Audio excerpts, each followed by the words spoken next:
Okay. Until maging sobrang comfortable. Season 7 na kami ngayon. How often do you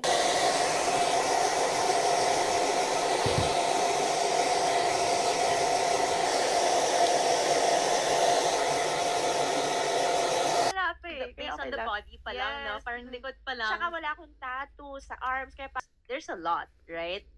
Have you even like searched yourself, like, oh, what do they think of it? ko. Like, may meeting kami every now and then. Okay. Kasi communication talaga kailangan. Ayun, so, yun lang naman yung like, sambot event ni Mami Ngon. Lalabas siya, may yaya siya kasama niya ako. May boses yung anak ko. And also, may argument kami mag-ina. Really? Pero not to the point na disrespectful. A big part doon kasi na, bago pa mabuo yung reality show is, together na ako with them. So parang, You have to do is like hit each other and then entertain people. Okay na yun. But I think nakaka-drain. Yung mag-brainstorm ka, may idea ka to execute, edit, tapos final touches, bago pa, may doubts ka pa, bago may i-publish lahat. Like, I am so privileged right now. Ano, gusto mong miserable ka na mahirap ka pa? yeah, so you wouldn't trade it. No. Okay.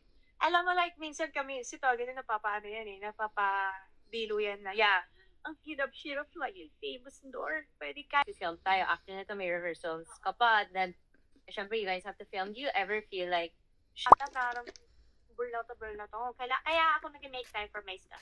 what makes you stay though? When it comes sa reality show, I think siguro kasi first of all, family na kami. Yes. In-laws na kami. May anak na kami ng partner ko. And also, like, Who's Harvey? Carly is pinsan ni Tony.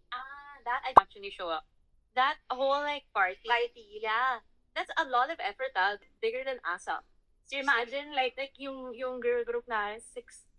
Tapos by the end ng rehearsal ko dun sa surprise ko, mag-rehearsal kami ni Tony. Kami tita. Alam mo yun, yung partner ko, present. Kulang man ako ngayon kay Happy, si Harvey and Jess sumasalo.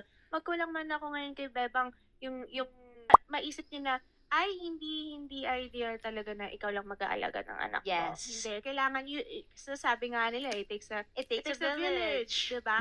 So, kung wala ka mang village, like, it's just a alaga ng bata. No, but also, at least they're 4 because now they'll never get bored, Hindi dapat nirara. 10 years na kayo, dapat, by the Yes. time, kasal na kayo ngayon. So, pipilitin sila ipakasal kasi just because. Yeah, just because you have a kid, Just get because married na matagal na rin naman na kayo, ayoko nang ganon. Like, yun din yung mga na-realize ko lately habang nag talaga.